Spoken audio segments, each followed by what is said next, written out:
హస్తప్రయోగము వల్ల నష్టం ఏంటి?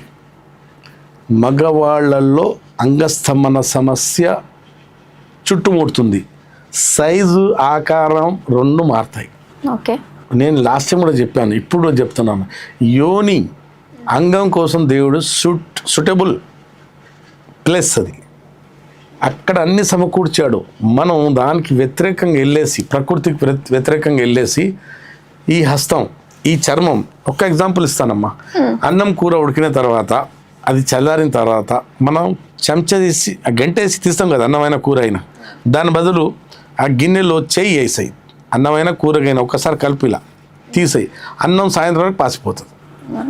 చెంచేస్తే పాసు కాదు కదా, పాసిపోతుంది, డీకంపోజిషన్ రాదు. మనం చెంచేసి తీసుకుంటే కాదు, పాడు కాదు గంటేస్తే. కానీ చెయ్యి వేస్తే పాడవుతుంది. ఎందుకు? ఈ చర్మంలో కరిగించే శక్తి దేవుడు పెట్టాడు. మనం ప్లేట్లో ఎప్పుడు చేయిస్తామో అన్నం అక్కడి నుంచి అరగడం మొదలవుతుంది. ఫస్ట్ స్టేజ్ ఆఫ్ డైజెషన్ ఈ చర్మమే.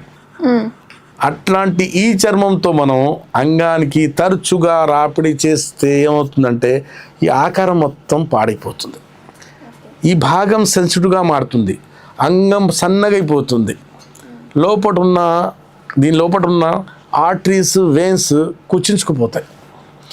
లోపల ఎండోథెలియల్ సెల్స్ ఉంటాయి, ఆ టిష్యూస్, అవి కూడా కుచించుకుపోవడం జరుగుతుంది. ఓకే, ఇప్పుడు అన్నం పాడు ఎలా అయిపోతుందో అలాగే అంగం కూడా పాడవుతుంది.